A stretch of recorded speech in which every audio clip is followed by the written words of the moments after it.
Numunezero udasanzwe gusubira guhura namwe mu biganiro bica kuri runo rubuga rwacu rwa YouTube Pisco Entertainment and Media.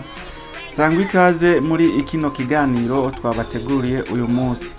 Psikologe nkuko vyama nije ndabatunganiriza ibiganiro bica kuri runo rubuga rwacu rwa YouTube, akaba ari na jewe ndabibashikiriza. Rero muti uyu munsi waduteguriye amakuru avuga ku mateka yande canke amateka y'igihugu ikihe canke y'intara iyihe. Nkuko vyama twebwe mu gutangura ibiganiro vyacu twama tubanza guha ikaze abashitsi. Ukaba uri mushasha ubonye runo rubuga rwacu rwa YouTube Pisco Entertainment and Media, urahawe ikaze mu kugira subscribe, ugire subscribe ufyonde no kukazogera urabona ahantu handitse all canke tout, uhafyonde ko uzoba uhejeje gushika mu bwami bwa Pisco Entertainment and Media. Urasabwe no kugira like canke j'aime, uduhe na commentaire utubwire ukuntu ikiganiro wacumvise. Urasabwe no kugira partage kugira ngo kino kiganiro uze kugishikiriza abene wanyu, ugihe inshuti abagenzi nabo bumve iki kiganiro tugomba tubashikirize uyu munsi giciye ku rubuga rwacu rwa YouTube Pisco Entertainment and Media. Reka tumira amateka toya rero turaje tubabwire neza na neza mu idonido amateka y'uno munsi twabateguriye.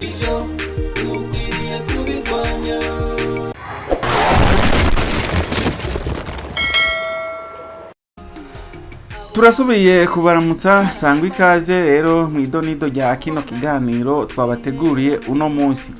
Uyu munsi twabateguriye amateka avugwa mu ntara imwe mu ntara 18 zigize igihugu c'Uburundi. Intara imwe iri mu buraruko, bushira ubuseruko bw'igihugu c'Uburundi. Iyo ntara nayo akaba ari intara ya Muyinga. Muyinga ngira ngo murazi amateka yayo kuva na kera. Tweho twakuze twumva ati intara ya Muyinga ni intara iri mu butare bwinshi. Rero ni intara imeze neza nkuko tugomba tubibabwire muri kino kiganiro. Muyinga muribaza muti mbega iyi ntara ya Muyinga yoba ihana imbibe n'izindi ntara izahe mu gihugu c'Uburundi. Ikindi naco mushobora kwibaza muribaza muti mbega ko muvuga muti iyo ntara ni nziza intara ya Muyinga, mu vya politike naho intara ya Muyinga byoba vyifashe gute? Aha muribaza muti mbega klima nayo bimeze gute? Muribaza muti umuco w'abantu babaye muri Muyinga bimeze gute? Mukongera mukibaza kandi muti mbega umuntu atavuka muri iyo ntara ya Muyinga afatwa gute n'abantu basanzwe baba mu ntara ya Muyinga.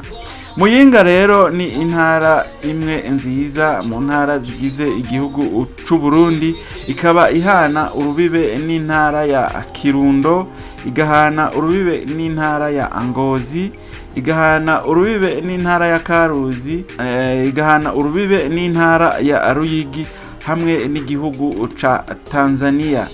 Muyinga nkuko musanzwe mubizi, ngira ngo nk'abantu mumaze gutembera murabizi yuko ifise igice kininiya ihana n'igihugu ca Tanzaniya.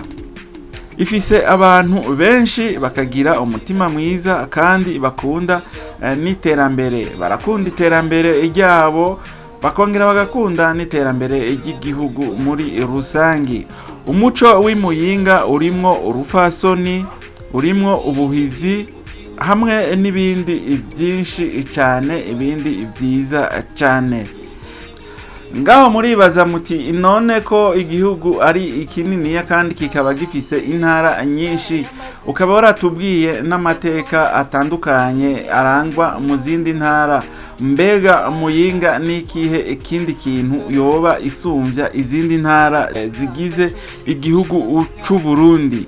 Muyinga ni intara ifise ikirere ciza, ikaba hafi y'imigezi n'imisozi ituma abantu bakora uburimyi n'ubworozi ineza. Muravyumva yuko Muyinga ari intara ifise ikirere ciza, ituma ico kirere naco kikaca gituma abanyagihugu baho bashobora kurima neza, bakashobora kwimbura neza, kandi no korora bakorora neza. Abantu b'Imuyinga n'abantu barangwa n'ubwitonzi, n'abantu bamenyerewe kuba batekanye kandi abantu bakora ineza, n'abantu b'ineza muri rusangi.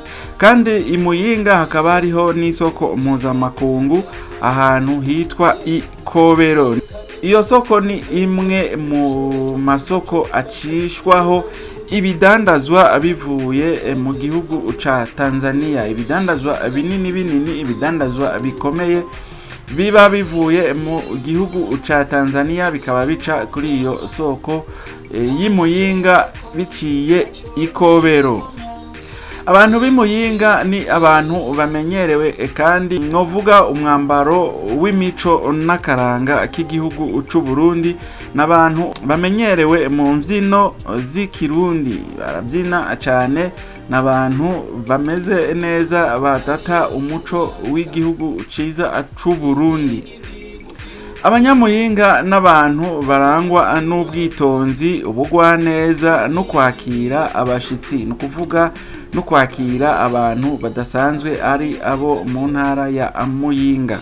Imuyinga hari umugenzo wo gusangira no guha agaciro ubupfasoni, no kuvuga Imuyinga uwo mugenzo n'umugenzo mwiza cyane, umugenzo wo guha agaciro ubupfasoni. Muca mwumva yuko abo bantu nabo ari abantu batibagiye imico n'imigenzo y'igihugu cacu c'Uburundi.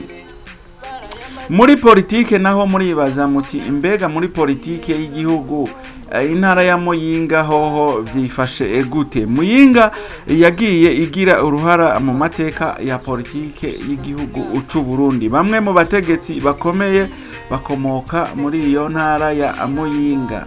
Abategetsi bakomakomeye murumva yuko bakomoka mu ntara ya Muyinga, muca mwumva nuko yuko na politike y'igihugu c'Uburundi intara ya Muyinga nayo fise inguvu zidasanzwe muri politike y'igihugu c'Uburundi. Usanga abanyagihugu bayo bagira uruhara runini mu matora, no kuvuga abanyagihugu hageze amatora baraja kwitorera indongozi zibaserukira. Urumva yuko nabo ari abantu badatangwa kandi batanga ivyiyumviro vyabo badatinya. Urumva umunyagihugu w'Imuyinga yuko ashikiriza ivyiyumviro vyiwe adaciye irya nino adatinya. Murumva yuko nayo politike ifise uruhara runini muri politike y'igihugu c'Uburundi.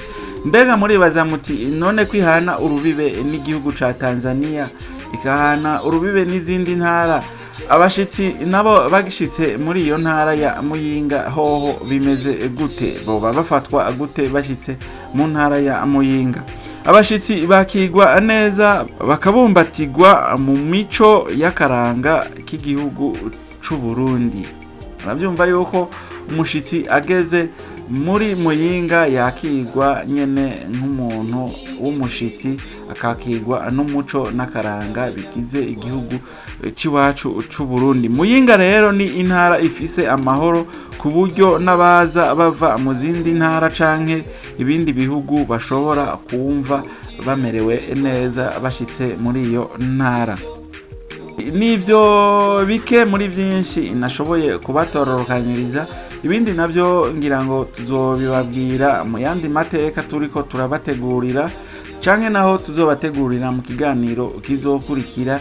Sikoroge nije nariko ndabashikiriza kino kiganiro, ni na jewe nari nakibateguriye.